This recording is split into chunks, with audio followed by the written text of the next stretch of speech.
হরি হরি, রাধে রাধে। জয় গোপাল সোনা, জয় তিরুপতি দেব, জয় ঠাকুর, জয় মা, জয় স্বামীজি, জয় শিবশম্ভু, জয় মা সরস্বতী, জয় গুরুদেব। ফুলগুলি এবার সরিয়ে নেব। চা আর মশলা মুড়ি নিবেদন করা হয়েছে। দর্শন করুন বন্ধুরা।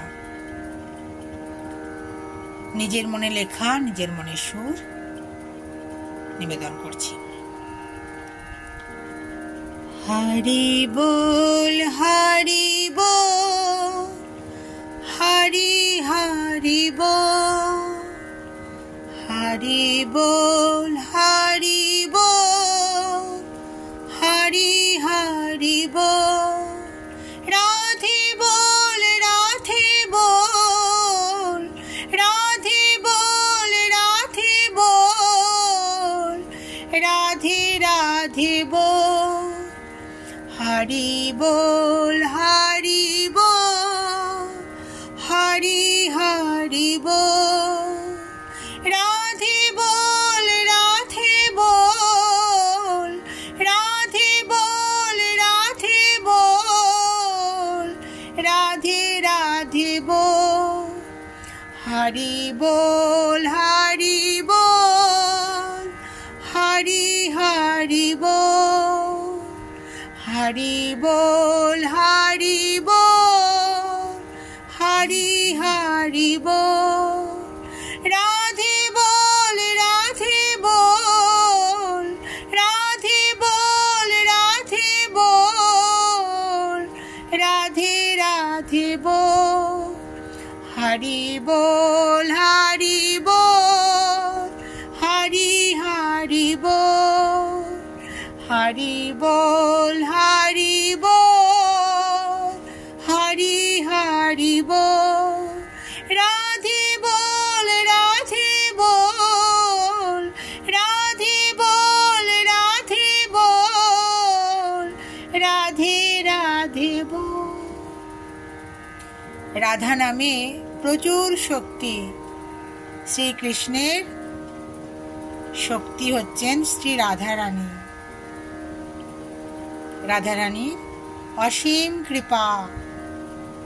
রাধা নামে মুক্তি। কৃষ্ণের শুদ্ধ ভক্ত, পরম ভক্ত।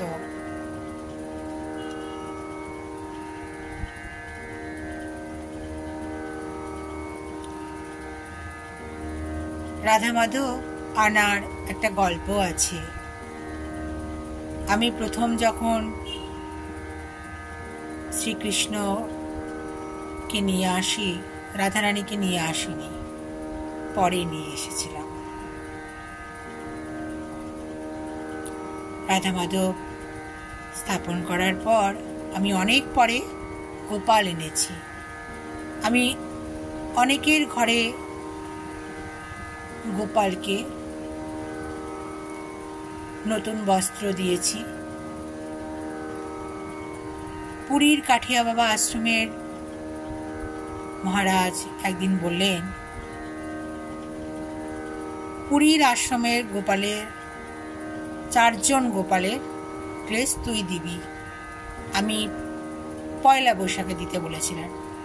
পয়লা বৈশাখে আমি এখানে বিষ্ণুপুরে শ্রীঘর থেকে বলতলায় আবার বলে দিয়েছিলেন পিঙ্ক কালারের। তো পিঙ্ক কালারেরই পেয়ে গেলাম।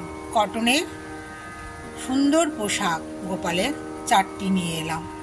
আরও কিছু সামগ্রী দিয়েছিলাম। ভরা কাঠিয়া বাবা আশ্রমের একজন সাধু পুরী যাচ্ছিলেন, তাঁর হাতে দিতে বলেছিলেন। তো আমি আরেকজন আমাদের পাড়ার একজন সঙ্গীকে নিয়ে গিয়ে দিয়ে এসেছিলাম স্টেশনে। তো তখন আমার মনে একটা ভাব এলো যে গোপালকে নিয়ে আসতে হবে। তা আমিও নিয়ে এলাম। পয়লা বৈশাখে আগেই নিয়ে এসেছি। ওখান থেকে আগে কিংবা পরে, আমার ঠিক ডেটটা মনে পড়ছে না, কিন্তু আমি নিয়ে এসেছিলাম। আমাদের কাঠিয়া বাবা আশ্রমেও রাধা মাধবের সাথে গোপালকে রাখা হয়। ছোটবেলাটাতেও গোপাল, তাই রাধা মাধবের সাথে গোপালকে রাখা হয়। তো তো সেটাই আজকে পরিপূর্ণ হলো। গুরুদেবের ফটো আমাদের বাড়িতে বড় বড় আকারে রয়েছে। আমি আর একটি ছোট ফটো এখানে রাখবো। এটি একটি বইয়ের মধ্যে রয়েছেন সব গুরু পরম্পরার গুরুদেব। আমি দেখি নিয়ে আসবো ছোট ফটো, এখানে তাহলে রাখলে সুবিধা। ছোট আকারে থাকাই ভালো, এখানে সুন্দরভাবে থাকবে। গোপাল আমার এভাবেই এসেছে।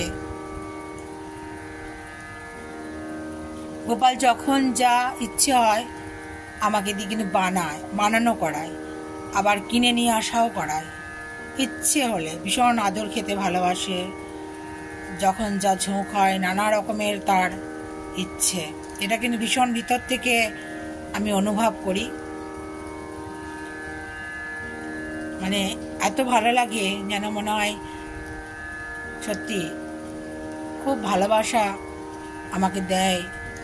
এত ভালোবাসা আমি কারোর থেকে কখনো পাইনি।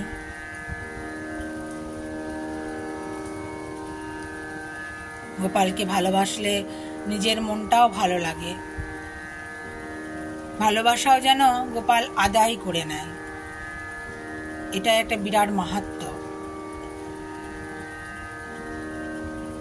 রাধা মাধব এক, জানেন তো, ওনারা কিন্তু একই।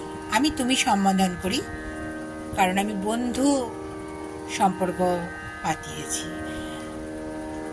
দেবী চিত্রলেখাজি একবার একটি ভক্ত সম্মেলনে, মানে ভাগবত পাঠ উনি করেন তো ওখানে বলেছিলেন, আমি ইউটিউব থেকে শুনেছি, আগে প্রচুর শুনতাম, এখনো শুনি, ওনার থেকে আমার উৎসাহ। উনি বলেছিলেন যে এই প্যান্ডেলে, মানে পান্ডালে এসে ঠাকুরজির কথা শুনছেন, ভাগবত কথা, তার ঘরে ঠাকুরজি যাবেন, এরকম হিন্দিতে উনি বলেছিলেন। তো সত্যি তারপরেই আমি রাধা মাধবে স্থাপন করেছি, নিজের মন থেকে এটা ইচ্ছেটা এসেছে। ওনার কথা তো মানে কি বলবো, খুব সুন্দর, এত মনে জোর দিয়ে বলেন সেটা হয়ই হয়।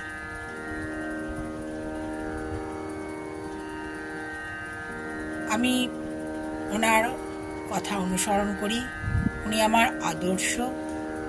রাধা মাধব তো আমার আদর্শ বটেই। উনি মানে কি বলবো, মানে পথটা দেখিয়ে নিয়ে গেছেন, হয় না অন্ধকার থেকে আলোর দিকে নিয়ে যাওয়ার একজন ভগবানই ওনাকে মানে নিয়োগ করেছেন আমাদের মতো মানুষদেরকে নিয়ে যাওয়ার জন্য। তো তার পথ ধরেই আমার এই রাধা মাধব স্থাপন। আগে ফটোতে বাড়িতে পুজো হতো, আমি স্থাপন করেছি, যতটুকু পারি করি। মানে আমার দ্বারা দেখবেন ভগবান যে যেরকম, তাকে সেরকম ভাবেই তার কাছ থেকে কিন্তু সেবাটা করিয়ে নেন, পুজোও করিয়ে নেন। সবকিছু ভালোবাসাটাই উনি পছন্দ করেন, ভালোবেসে পুজোটাই কিন্তু আসল।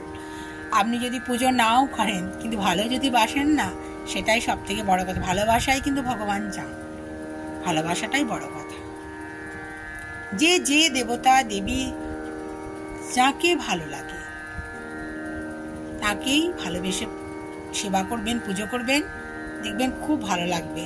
কত মনে দ্বিধা দ্বন্দ্ব চিন্তা ভাবনা আসে, সবারই আসে, কিন্তু শুধু ভগবানের কাছে বসে চোখ বন্ধ করে সব কথা বললে কেমন যেন হালকা হয়ে যায়, কেমন যেন সমাধান হয়ে যায়। আমি নিজেও বুঝতে পারি না, আপনারাও বুঝতে পারবেন না, দেখবেন আপনারাও হয়তো অনুভব করেছেন। কথার কথা আমি বলছি, হয়তো আপনারাও জানেন সব কিছু, তবু আমার কথাটা শেয়ার করলাম আপনাদের সাথে। নিজের কথা বলতে তো একটু ভালোই লাগে, তাই না? শোনার লোকের অভাব। এই যে আপনারা শুনছেন, যতটুকুনি শোনেন না কেন ততটুকুই আমার ভালো লাগবে।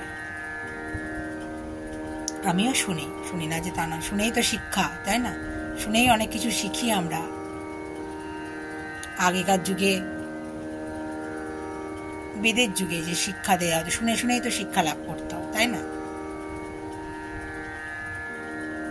ভালো থাকবেন বন্ধুরা, আনন্দে থাকবেন, সুস্থ থাকবেন এবং শান্তিতে থাকবেন। শুভ সন্ধ্যা।